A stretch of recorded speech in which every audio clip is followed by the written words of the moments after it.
I learned a long time ago that the most dangerous men were not always the loudest ones. Sometimes they were the ones who noticed everything in silence. At 7:40 on a Friday night, I stood under the harsh bulbs of the employee locker room at Bellefonte Hall, staring at my reflection like it belonged to someone else. The lace sleeves of my black uniform blouse looked delicate, almost pretty, the kind of detail rich women complimented when they wanted to feel kind to the help. What they really were was camouflage. I dabbed another layer of concealer over the fading shadow near my wrist, twisted the tiny cap shut, and told myself the same lie I'd been living on for months. Get through the shift. Smile. Keep moving. Don't let anyone look too closely. Outside the locker room, the ballroom glowed like a different planet. Crystal chandeliers scattered warm light across marble floors. A string quartet played something soft and expensive near the staircase. Men in tailored tuxedos laughed over bourbon that cost more than my electric bill, and women in satin gowns floated past like they had never once worried about rent, groceries, or whether a text message could ruin their whole night. I balanced a silver tray against my palm and stepped into the current of the room, my shoulders back, my chin level, my smile practiced. At 24, I had become very good at pretending. Pretending I wasn't tired. Pretending my chest didn't tighten every time my phone buzzed. Pretending the ache in my left arm was from carrying too many trays and not from the hand of a man who always apologized after he lost his temper. My name was Claire Bennett, and by then, survival had become a performance I could do in heels. The first text came at 8:06. I felt the vibration against my apron pocket while I poured sparkling water for a table near the terrace. I already knew who it was before I looked. You better not be flirting for tips tonight. My fingers went cold around the bottle. I slipped the phone back into my pocket without answering, but the words stayed with me, sharp as glass under skin. A minute later, my manager barked my name from across the room and pointed me toward the VIP section. Table 12, he mouthed, with the tense expression he always wore when someone important walked in. I turned, adjusted my tray, and saw the shift in the room before I saw the man. Conversations softened. Staff straightened. Even the security near the entrance seemed to stand differently, more alert, more respectful. Then he stepped out of the crowd in a black suit that fit like it had been made on him, tall and composed. Dark hair brushed back from a face too controlled to be called handsome in any ordinary way. He didn't move fast. He didn't need to. The world around him made space on its own. Vincent Moretti looked like the kind of man who had never once asked to be noticed, because he had never needed to. I lowered my eyes the way I always did with powerful men and walked toward his table with my tray steady and my pulse climbing. But halfway there, I felt it. That strange, unmistakable sensation of being seen. Not admired. Not judged. Seen. I glanced up for one stupid second, and his gaze was already on me. It moved once, from my face to the lace at my wrists, and something in his expression changed so slightly no one else would have caught it. But I did, because for the first time in a very long time, someone had looked at me like he could read the truth through fabric. And that terrified me more than anything. By 8:14, I had memorized the shape of Vincent Moretti without meaning to. Not the details people would talk about later, not the custom suit or the quiet authority that turned full-grown men cautious, but the stillness. That was what unsettled me. Everyone else in Bellefonte Hall performed money in one way or another, laughing too loudly, checking watches that flashed under chandelier light, saying names they hoped mattered. Vincent did none of that. He sat at the center of table 12 with one hand resting near his glass of sparkling water, listening more than speaking, his expression unreadable in the gold light. The three men with him handled most of the conversation, but every so often the room seemed to tilt in his direction anyway, as if attention followed him without permission. I tried to keep my eyes off him. I failed every few minutes. The second text came while I was clearing appetizer plates from a hedge fund table near the dance floor. Answer me, Claire. I stared at the screen for one beat too long before locking it and sliding it back into my apron. My stomach tightened so hard I had to force air into my lungs slowly through my nose. My manager passed behind me and snapped for more champagne on 12, and I nodded like everything was fine because women like me are taught that composure is more valuable than honesty. I lifted a fresh tray from the service station, squared my shoulders, and walked back toward the VIP section. The quartet had shifted into something softer, a violin-led piece that floated above the low hum of polished conversation. My heels clicked against marble. I kept my chin level. I told myself all I had to do was set down the glasses, offer the bottle, and leave. Simple, clean, invisible. One of Vincent's associates was saying something about shipping routes when I reached the table. Another gave me a distracted nod. I started placing glasses one by one, careful, quiet, efficient. Then a man from the neighboring table leaned back too far in his chair and caught the edge of my tray with his elbow. The crystal tilted. My breath caught. I managed to save 2 glasses before the third slid. An instinct made me reach across my body too fast. The tray wobbled. A thin splash of champagne hit the white linen. Not enough to cause a scene, but enough to send a hot wave of embarrassment straight up my neck. "I am so sorry," I said immediately, already reaching for a napkin. It was an accident.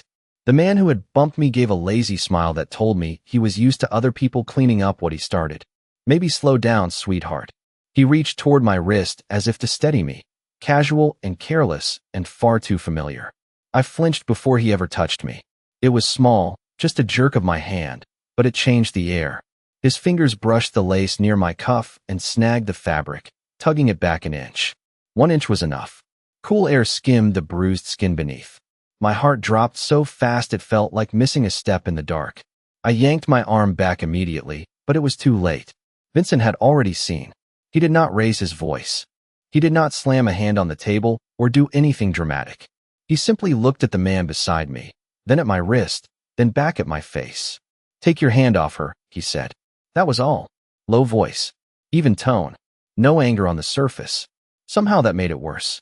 The man actually laughed at first, like he had not heard correctly, but then Vincent looked at him again, and the laugh died halfway out. No one at either table moved. Even the violin seemed farther away. The man lifted both hands in a mock surrender and leaned back into his chair. "Relax." I was helping. Vincent did not answer him. His eyes stayed on me, dark and steady and impossible to hide from. "Were you hurt?" he asked. "Not sweetheart. Not miss. Not the false softness men use when they want to sound kind. Just the question, direct and clean." I could feel every person near us pretending not to listen. Heat flooded my face. "I am fine," I said too quickly. "It was nothing." His gaze dropped once more to the exposed marks at my wrist. I pulled the lace down with shaking fingers. "Nothing," he repeated, so quietly I almost wished he had said nothing at all. Because the way he said it made one thing painfully clear. He knew I was lying. The room did not return to normal after that. It only pretended to. Conversations resumed in cautious fragments. Glasses clinked. Waiters moved. The violin carried on, but something invisible had shifted around table 12, and I felt it in my bones. I lowered my eyes, mumbled another apology, and gathered the damp linen napkin with fingers that would not stop trembling. Every instinct I had screamed at me to disappear, to get back to the service station, to lose myself among trays and polished silver and people who never looked twice at women like me. But Vincent Moretti was still watching, and that look held none of the curiosity I was used to. It was worse than curiosity. It was recognition, as if he had seen this kind of lie before and had already decided what it cost. "Claire." My manager's voice snapped from somewhere behind me, tight with forced cheer. A word. I nodded too fast, grateful for an excuse to move, and stepped away from the table with. The tray balanced against my hip like a shield. I could feel Vincent's gaze between my shoulder blades the entire walk back across the ballroom. In the service hallway, the music dulled to a distant ache behind the swinging doors. The bright glamour of Bellefonte Hall vanished in an instant, replaced by industrial lights, stacked glassware, the smell of coffee and lemon sanitizer. My manager grabbed my elbow the second we were out of sight. Not hard, but enough to make me flinch. He noticed. Everyone noticed flinches once they started looking for them. "What was that?" he hissed, glancing back toward the ballroom. "Do you have any idea who that is?" I swallowed and stared at the floor tiles. "I spilled champagne. I said I was sorry. You do not spill on men like Vincent Moretti." His voice dropped lower. "And you definitely do not create scenes at his table." I almost laughed at the word scene because a man had touched me. I had recoiled, and somehow that still counted as my mistake. "I did not create anything," I said quietly. He rubbed his forehead, already more worried about donors and reputation than truth. "Just finish your shift and stay out of the VIP section unless I send you there. Understood. I nodded because it was easier than explaining that I had been trying to stay out of sight my entire adult life and had failed anyway. He released my arm and hurried back toward the ballroom, leaving me alone beside the dessert cart with my pulse thudding in my throat. My phone buzzed again. This time I did not need to look to know the message would be worse. Still, I pulled it out. I can see your location. Do not make me come inside. The words blurred for half a second before sharpening again. He had never actually shown up at Bellefonte before, but that did not mean he would not. My hand shook so badly I nearly dropped the phone. I locked the screen and pressed it against my apron, forcing myself to breathe. In for 4. Hold for 4. Out for 4. The exercise my old therapist had taught me before I stopped going, because survival kept getting in the way of healing. Miss Bennett. The voice came from behind me, deep and measured, close enough that I startled. I turned too quickly and found one of Vincent's men standing a respectful distance away in the service hall, dark suit, earpiece, expression neutral enough to be almost kind. He held out a plain white linen hand towel, folded once. You left this at the table.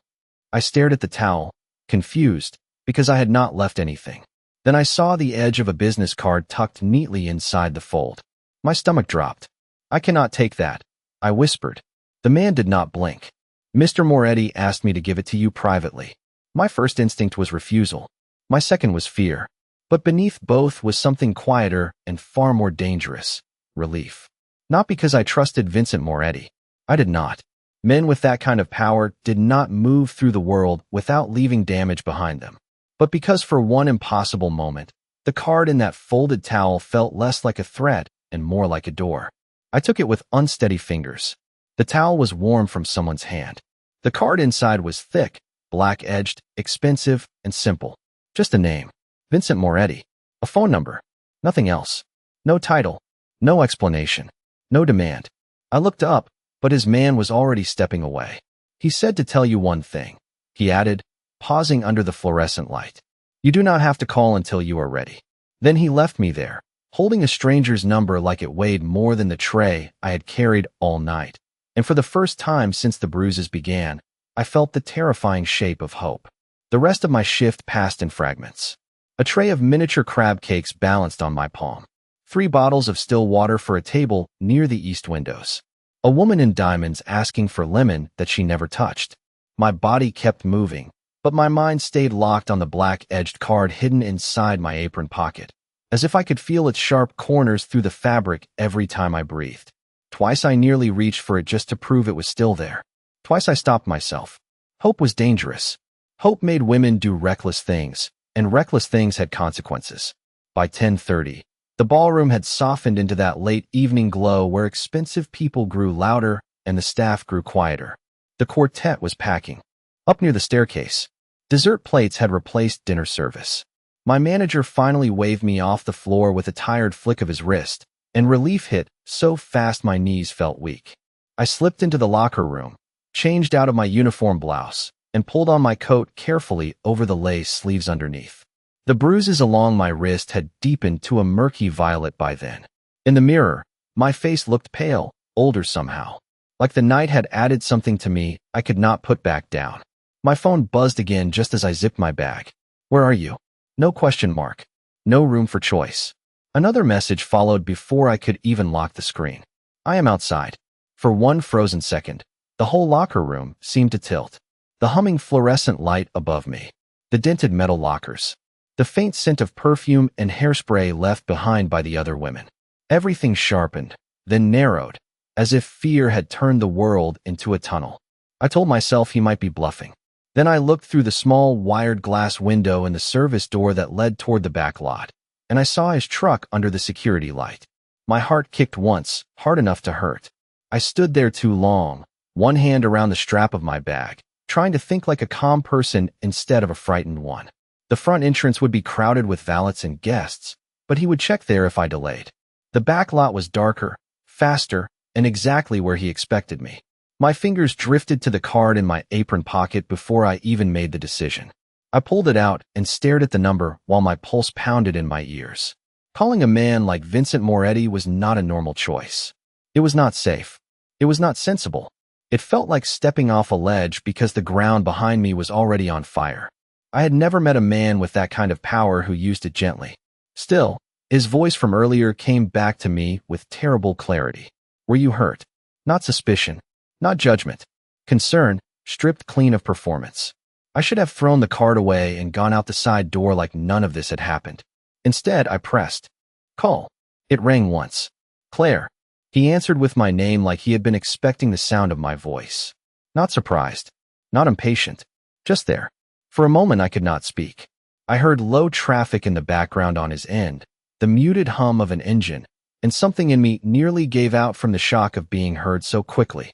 I am sorry, I whispered, because apology had become my first language. I should not have called. Are you safe right now? The question cut through everything else. I looked again through the glass. My boyfriend's truck was still idling under the light, exhaust curling into the cold night air. No, I said, and that one word felt like stepping into cold water. Honest, immediate, irreversible. There was a pause on the line, brief and controlled. Then Vincent said, stay inside.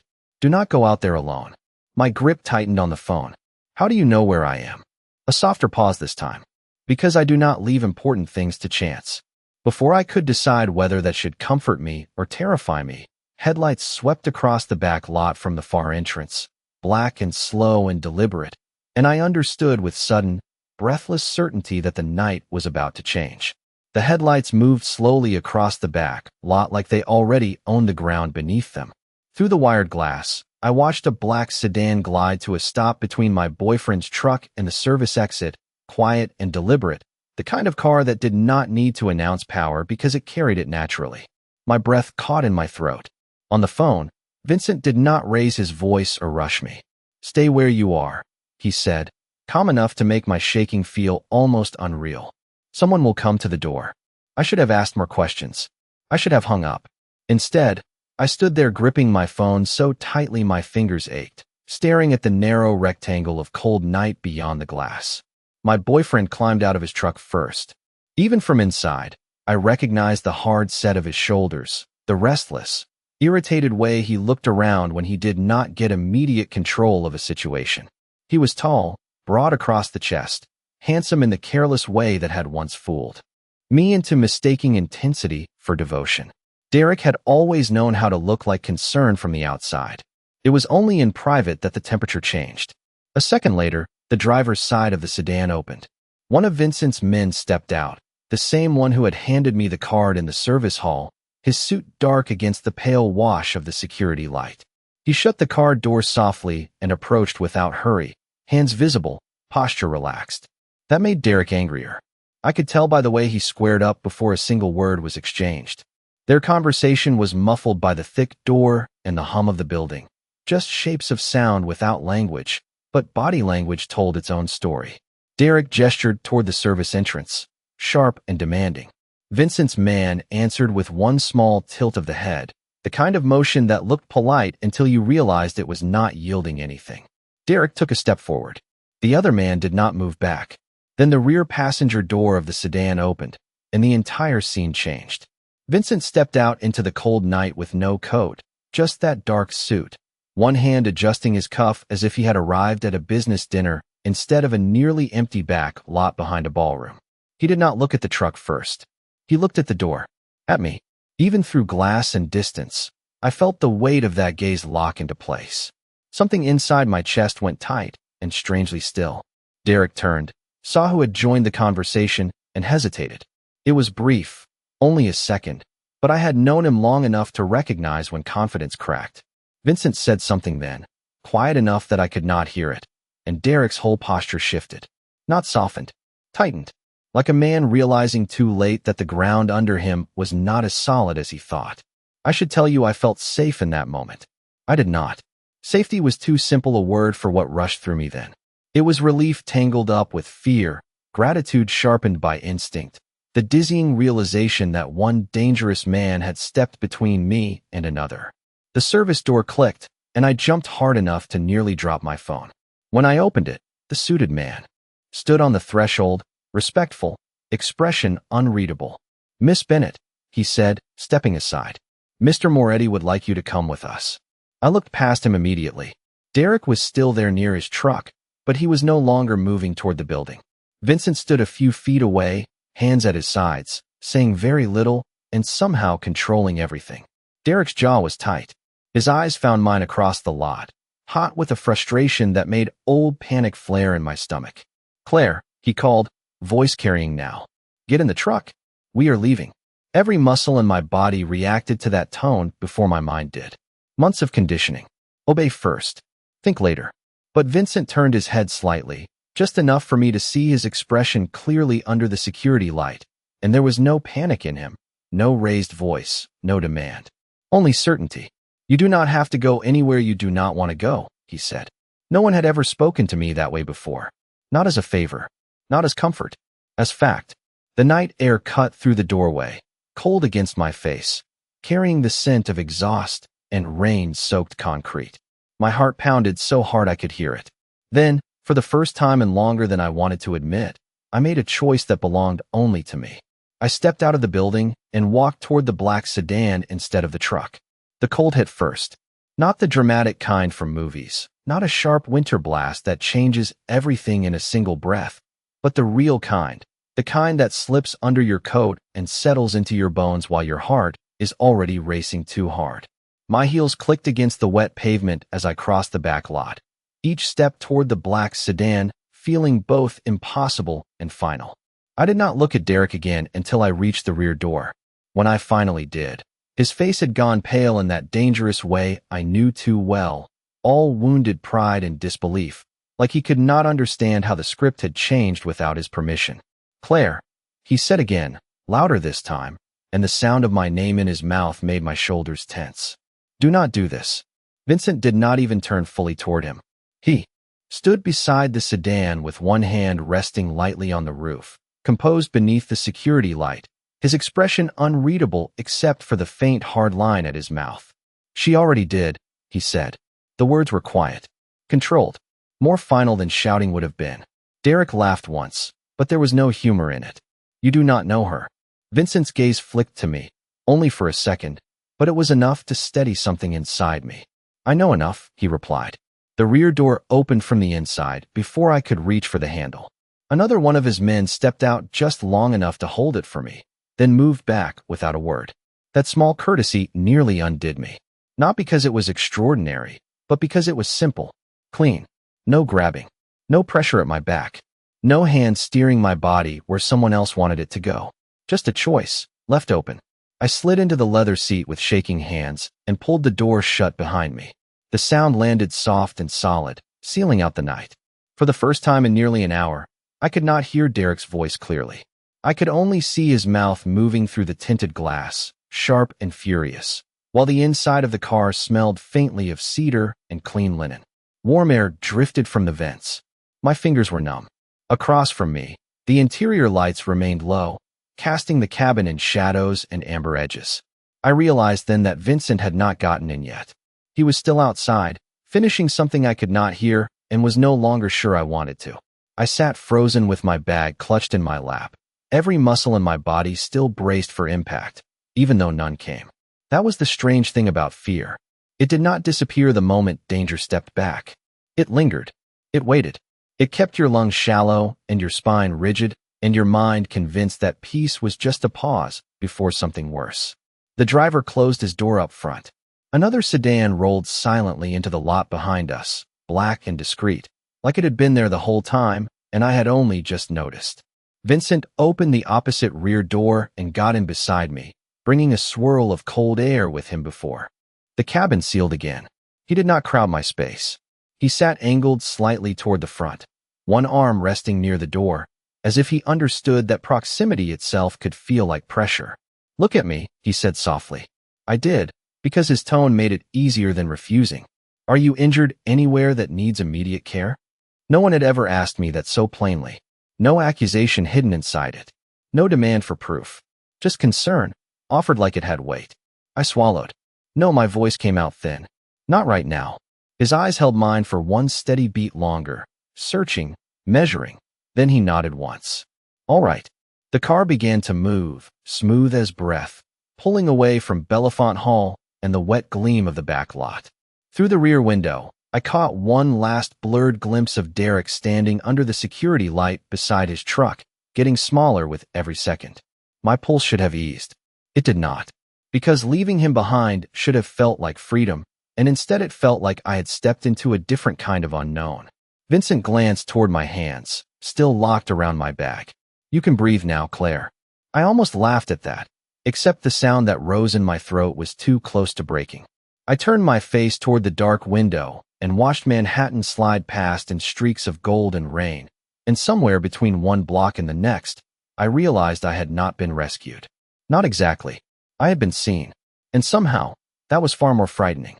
The city outside the window blurred into ribbons of gold, red, and rain silver, every traffic light smearing across the glass like something half-remembered and impossible to hold. I kept my eyes on it because it was easier than looking at Vincent Moretti for too long. Easier than asking myself why I had gotten into a stranger's car and felt less trapped than I had in my own apartment for the past 8 months. The leather seat beneath me was warm. My coat still held the chill of the parking lot. My hands had finally loosened around my bag, but only barely, like my body did not trust calm enough to let go of anything yet. Vincent said nothing for the first few minutes, and somehow that silence did more for me than reassurance would have. Most men filled silence because they wanted control over it. Derek always had. He could not stand a pause unless he had placed it there himself. But Vincent sat beside me without trying to occupy every inch of the air, and in that restraint there was something almost unsettlingly disciplined. I turned my head just enough to study him in the dim cabin light. His profile was clean and still, one hand resting near his knee, the other checking a message on his phone before setting it face down beside him. No frantic calls. No performance. Just a man who seemed to expect the world to move exactly as instructed. "Where are we going?" I asked finally, my voice quieter than I meant it to be. He looked at me then, not surprised that I had spoken, just attentive. "Somewhere you can breathe for a few hours without looking over your shoulder." I should have felt comforted. Instead, the answer made my pulse skip. "That is not a place I know." A shadow of something crossed his face then, so brief I almost thought I imagined it. Not amusement. Not pity. Recognition, maybe. "No," he said. "It usually is not." I looked back out the window. We had crossed into a quieter part of the city, where the storefront lights thinned and the sidewalks widened, and the buildings looked like they had been taught not to apologize for their own height. "My apartment," I said, the words slipping out before I could stop them. "My things are there. You can get new things." His tone remained even. "What matters tonight is that he does not know where you are sleeping." I tightened at the word sleeping, not because of what he meant, but because I had forgotten what real rest felt like. "You make that sound simple." "It is simple," he said. Then, after half a beat, "It is not easy. Those are different problems." I turned toward him fully at that, startled by the precision of it. In the low light, his face looked less severe than it had at Bellefonte, less like a public figure cut from control, and more like a man who had spent a long time studying damage. "Why are you doing this?" The question came out sharper than I intended. "You do not know me." Vincent held my gaze without blinking. "I know enough." "You said that already." "Because it remains true." Something hot and restless moved through my chest then, not anger exactly, but the kind of emotion that comes from being too tired to hide. "That is not an answer." His jaw shifted once, as if he were deciding how much truth to hand me at one time. "No," he said. "It is the part you can live with tonight." That should have annoyed me. Maybe it did. But beneath the frustration was something else, something far more disarming. He was drawing a boundary around me without closing a fist, not demanding trust, not earning it with a speech, just making room for the fact that I did not have any to give. The car turned under a wrought iron gate and rolled into a courtyard lit by discreet ground lamps and clean white stone. My breath caught as I looked up through the window. The building ahead was not flashy in the way I had expected. No gold trim, no gaudy fountain, just glass, steel, and a kind of quiet wealth that did not need applause. We stopped beneath a covered entrance. A doorman in a dark coat stepped forward immediately, opening Vincent's door first, then mine, his expression respectful and carefully blank. I hesitated with one foot on the pavement, staring up at a place that looked more like a private hotel than somewhere a man actually lived. "I cannot stay here," I whispered. Vincent had already stepped out, but he paused at my words and turned back toward me. Rain tapped softly against the stone overhang. Somewhere above us, the wind moved along the upper floors with a low hush. "Claire," he said, and my name in his voice carried none of the impatience I expected. "You are not being asked for forever, only for tonight." That should have made the decision easier. It did not, because tonight was how everything started. One compromise, one excuse, one night that became a pattern before you realized you had given your whole life away in small pieces. I must have let some of that show on my face, because Vincent's expression changed, softened in a way that made him look unexpectedly human. "No one will enter your room without your permission," he said. "No one will touch you without your permission. And if, at any point you want to leave, you tell me. Those are the only terms tonight." I stared at him, rain-cooled air brushing my cheeks, and realized with a kind of painful clarity that he was offering me something Derek never had. Conditions built around my comfort instead of his own. Choice instead of pressure. It should not have felt extraordinary. It did. I stepped out of the car, my heels finding polished stone, and followed Vincent Moretti into the building because by then I understood something dangerous and undeniable. The man who frightened me most was no longer the one I had left in the parking lot. It was the one who kept proving I could say no and stayed anyway.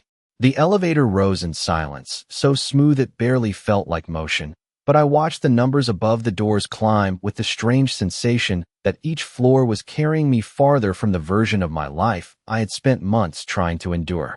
The mirrored walls reflected three versions of me at once, pale under soft lighting, coat still buttoned to the throat, hair slightly fallen from its clip, eyes too wide for someone pretending to be composed. Vincent stood beside me with his hands relaxed at his sides, saying nothing, not looking at me in the intrusive way men often do in close spaces. Even that felt deliberate, considerate, dangerous in its own way. When the doors opened, a private foyer greeted us in quiet cream stone and dark wood, the kind of place that smelled faintly of cedar, polished metal, and expensive restraint. No clutter, no noise, no television blaring in the background because someone could not stand being alone with their own thoughts. One of Vincent's men appeared from a hallway, spoke in a low voice I could not fully hear, then disappeared again after Vincent gave a single nod. Everything around him worked like that. Efficient, controlled, as if chaos did not survive long in his orbit. "This way," Vincent said, and I followed him through a living room larger than my entire apartment. All floor-to-ceiling windows and muted colors and city light pouring across pale rugs. Manhattan glittered beyond the glass like a promise I had never been invited into. It should have felt cold in a space that perfect. Instead it felt carefully lived in. Not soft, exactly, but intentional. Like every object had been chosen by a man who noticed more than he admitted. He stopped outside a guest suite at the end of the hall and opened the door without stepping inside first. "You can lock this from the inside," he said. "There is a bathroom through that door. Fresh clothes will be brought if you want them. Tea, food, or silence can also be arranged." I almost smiled at that last one, but the expression never quite formed. "Silence can be arranged," I repeated quietly. "I have a staff trained for more difficult requests." The dryness in his voice caught me off guard. I looked up at him then, really looked, and for the first time I saw something that had not appeared in the ballroom or the car. Fatigue. Not weakness. Not carelessness. Just the faint shadow of a man who carried more than people realized and had learned to wear it without asking for sympathy. "Thank you," I said, because there were no safer words available. His gaze moved briefly to my wrist where the lace still hid what he had already seen. "You do not have to thank me for being allowed to rest." The sentence landed somewhere deep and painful. Before I could answer, a woman in her 50s appeared at the far end of the hall carrying a folded stack of clothing and a tray with a porcelain teapot, a mug, and a small plate of butter cookies. She wore charcoal slacks and a cream blouse, her silver hair pinned neatly at the nape of her neck, her expression composed but kind. "This is Mrs. Alvarez," Vincent said. "She runs this apartment better than I do." Her mouth softened at the edges. "That is because I possess standards, Mr. Moretti." The exchange was so unexpectedly ordinary that I felt my shoulders lower by half an inch. Mrs. Alvarez stepped closer and offered me the clothes and tray with a gentleness that did not feel like pity. "There is chamomile," she said, "and the sweater is clean, although not very fashionable. We all have limits." A sound escaped me then, small and rusty and almost unfamiliar before I realized what it was. A laugh. Not a full one. Just enough to remind me I still could. Vincent noticed. He did not comment. Somehow that made it easier to breathe. I took the tray from Mrs. Alvarez and murmured another thank you, then stepped into the room. It was beautiful in the quietest possible way. Soft gray bedding. A reading chair near the window. Lamps instead of harsh overhead light. No photographs. No obvious traces of whoever had stayed there before, if anyone ever had. A room designed not to impose itself on a frightened person. I set the tray down on the dresser and turned back toward the doorway. Vincent was still there, one hand resting against the frame, giving me distance without disappearing. I have one question, I said. He waited. What happens if he comes looking for me? Something changed in his face then, not darker exactly, but more certain, like steel settling into place beneath silk. He will not reach you here. I should have asked how he could be so sure. I should have demanded details, names, plans, something concrete enough to lean on. Instead, I found myself believing him in the irrational way exhausted people believe the first solid thing they touch after nearly drowning. And if I want to leave in the morning? His answer came without hesitation. Then I will have a car take you wherever you choose. No bargain hidden in it. No debt. Just choice, offered again like it cost him nothing and everything at once. I nodded, but my hand stayed curled around the door handle as if I still needed proof this room was mine to close. Vincent's eyes dropped to it, then lifted back to my face. Lock it, Claire, he said softly. Not because you should be afraid of what is on the other side. Because I think you have gone too long without hearing that you can. My throat tightened so suddenly I could not trust it with words. I stepped back into the room and shut the door between us. The lock turned with a clean metallic click. I stood there for a full 5 seconds afterward, staring at it, one hand still on the brass, while silence settled around me like something sacred. On the dresser, my phone began to buzz again inside my bag, bright and insistent against the quiet. I did not need to look to know who it was. But for the first time, I was on the side of a locked door, and I did not have to answer. The phone buzzed 6 times. In less than a minute. I counted because counting was easier than thinking, easier than opening the messages and letting his words into this room, easier than admitting that I had carried my fear so long it now searched for me, even in silence. The guest suite remained still around me, soft lamplight warming the gray walls, steam rising in a pale ribbon from the untouched chamomile on the dresser. My bag sat where I had dropped it near the chair. My coat lay folded across the end of the bed because I had not known where else to put it. Everything in the room felt borrowed, gentle in a way my body did not trust yet. I crossed to the bathroom with the clean clothes Mrs. Alvarez had brought me and shut that door too, more from instinct than necessity. The woman in the mirror looked like someone pulled from rough water. My mascara had smudged faintly beneath my eyes. My hair had fallen loose around my face. When I pushed the lace sleeves up to wash my hands, the bruises showed clearly under the bright vanity lights, dark against skin that had once healed faster than this. For a moment, I just stared at them. Not dramatically, not with tears, just with a tired, almost detached grief, like I was looking at proof of something I had spent too long minimizing. I ran warm water over my wrists, then changed into the sweater and soft pants Mrs. Alvarez had left. The sweater smelled faintly of cedar and clean cotton. Too large, too comfortable. It felt strange against my skin, the way kindness often does when you have gone without it. When I stepped back into the bedroom, the phone had gone quiet. That silence lasted all of 10 seconds before the screen lit up again. Derek. His name glowed across the top of the screen like a dare. My thumb hovered over ignore, then over block, then froze. The truth was ugly and simple. Men like Derek hated silence because it reminded them they were not in control of the story. Men like Derek escalated when they felt ignored. I had built my life around managing his reactions, softening edges before they cut deeper. Even now, with a locked door between me and the world, some old terrified part of me still believed it was my job to prevent him from getting worse. I answered on the 4th ring before I could change my mind. Claire. His voice came hard and low, stripped of the false calm he used in public. I sat on the edge of the bed, phone tight in my hand.